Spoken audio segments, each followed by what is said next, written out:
Eu quero fazer uma oração contigo agora para que Deus nos ilumine para compreendermos a palavra de Deus. Tudo bem? Vamos lá? Bondoso Deus, nos ajude agora com a sabedoria dos altos céus para compreendermos a Tua palavra. Ilumina os nossos caminhos a cada dia e dá-nos a Tua sabedoria. Em nome de Jesus. Amém.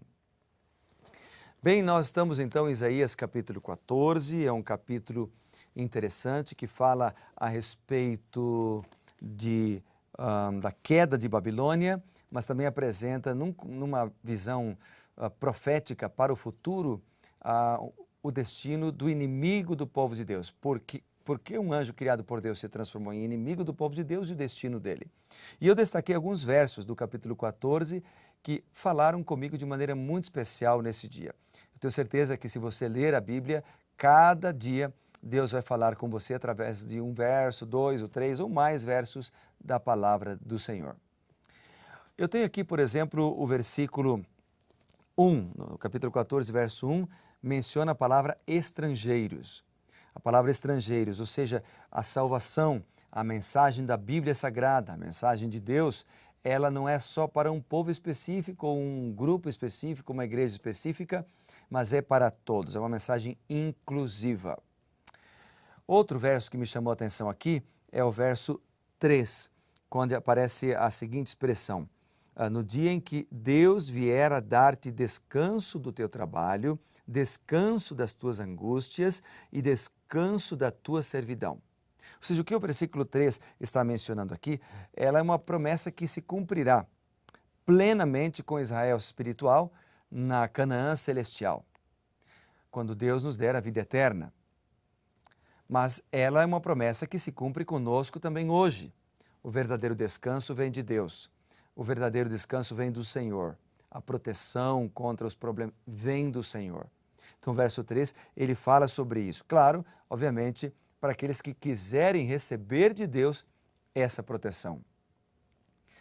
Um outro verso que eu destaquei aqui, que também me chamou a atenção, foi o versículo 5, que diz assim: quebrou o Senhor a vara dos perversos e também o cetro dos dominadores. Obviamente aqui ele está mencionando que Deus quebraria o poder de Babilônia, num contexto mais literal, né? Mas ele também nos está falando com isso que Deus é justo, que Deus está de olho no seu povo, que Deus olha por você e vela por você, ou seja, Ele cuida de nós. E Ele, o verso também diz, tem poder para nos ajudar, tem poder para nos livrar de todo o mal. Por isso que a própria oração do Pai Nosso, por exemplo, diz lá: livra-nos do mal. Não nos deixes cair em tentação, mas livra-nos do mal. Porque nós estamos fazendo essa oração para um Deus que não só quer, mas pode nos livrar. Amém, né? Linda mensagem. Outro verso que destaquei aqui é também o versículo 9 e o versículo 10, onde diz o seguinte: o além desde o profundo se turba por ti, para te sair no encontro. E depois o verso 10 diz: todos esses te respondem e te dizem: tu também como nós estás fraco e és semelhante a nós? Então o que o texto está apresentando aqui, né, na verdade, o verso 9 e o versículo 10, é o seguinte: é de que Deus, Ele nos liberta das forças do mal, assim como podia libertar o povo das forças de Babilônia. O que mais? O versículo 10 está fazendo uma pergunta para o anjo que depois transformou-se no anjo do mal, Lúcifer.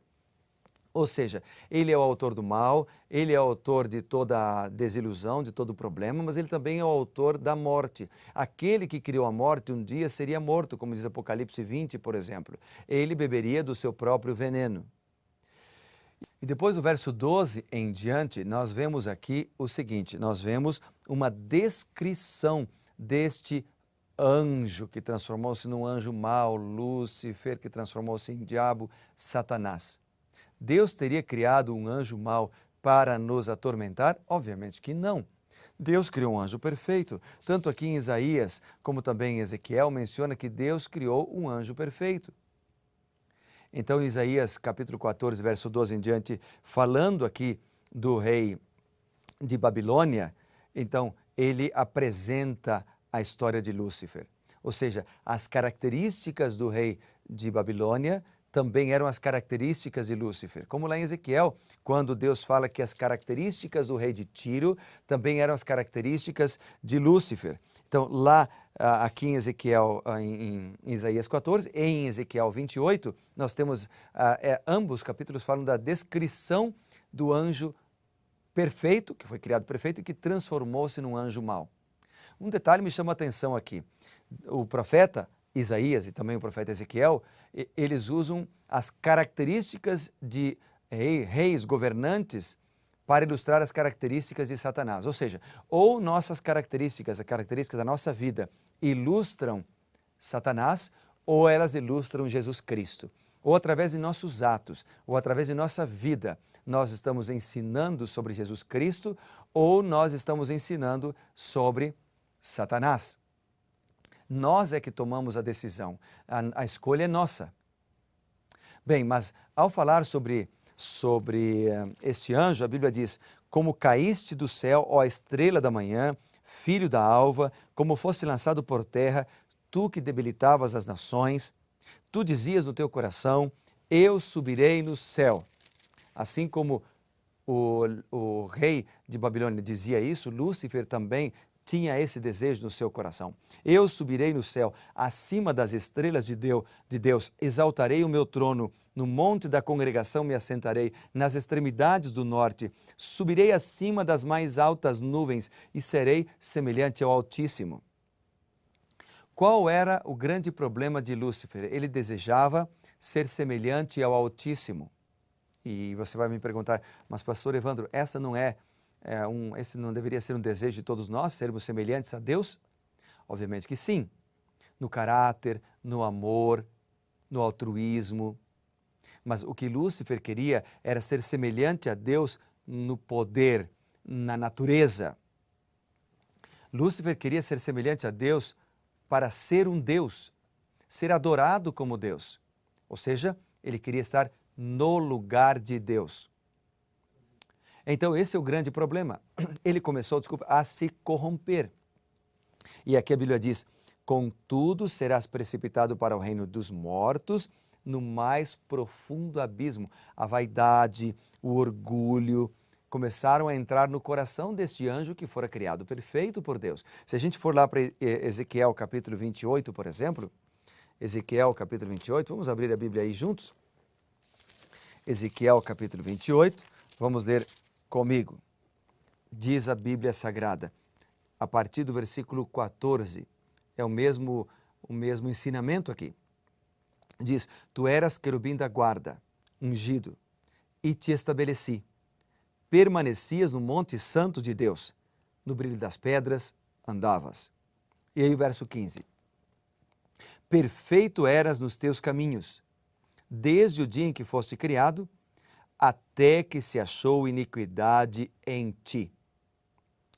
Ou seja, Lúcifer, ou Satanás, que hoje conhecemos por Satanás, ou o diabo, como diz lá o livro do Apocalipse, o dragão, a antiga serpente, ele um dia foi criado como Lúcifer, como anjo de luz, como anjo perfeito. E Ezequiel apresenta isso, e Isaías apresentam isso, para dizer o seguinte: todo mal, toda tragédia, toda desilusão não vem das mãos de Deus. Deus não é autor da destruição. Deus não é autor das grandes tragédias. Deus não é autor dos males que têm se acometido sobre a tua vida. Satanás é o autor. Seus anjos são autores. Mas o que ele está dizendo também aqui é o seguinte, quando ele diz: contudo serás precipitado para o reino dos mortos, é que Lúcifer, ou agora Satanás, não será vencedor para sempre. Amém? O que o texto está dizendo é que Jesus é mais poderoso. Ele é maior. Aliás, Lúcifer já foi derrotado, Satanás já foi derrotado na cruz do Calvário. Jesus morreu em nosso lugar pagando o preço da redenção. E ele, que derrotou a Satanás, pode derrotá-lo ainda hoje, porque se Satanás é um leão que anda ao derredor para derrotar ou devorar os filhos de Deus, Cristo é o leão da tribo de Judá. Amém? Então não precisamos temer. Essa é a grande lição do capítulo 14 de Isaías. Satanás foi derrotado. Satanás não precisa vencer na tua vida. As tentações não precisam vencer você, porque você tem Jesus. Clame pelo sangue de Jesus Cristo quando a tentação vier. Dobre os seus joelhos e coloque sua vida nas mãos de Deus a cada dia e Deus lhe dará a vitória. Amém e amém. E é por isso que eu quero orar por você agora. Sabe por quê? Porque em Deus, com Deus e por Deus nós podemos ser vitoriosos. Satanás é autor de toda tragédia, mas Cristo é autor de todas as bênçãos. Louvado seja o nome do Senhor por isso. Então eu quero colocar você na presença de Deus agora. Você quer ser vitorioso? Vamos orar juntos então por isso? Amém, né? Bondoso Deus e Pai, a despeito de toda a influência, de todo o poder ou experiência que possa ter o inimigo de Deus, Satanás, mas ele é um ser derrotado. Ele se corrompeu porque teve orgulho e vaidade em seu coração. Hoje tenta colocar dentro de nós as tentações para nos afastar de Ti, Senhor. Mas pelo poder do nosso Senhor Jesus Cristo, pelo sangue de Jesus que o venceu na cruz, nós podemos ser vitoriosos. Obrigado por isso, Pai. Aceita-nos então, em Teu nome oramos. Amém.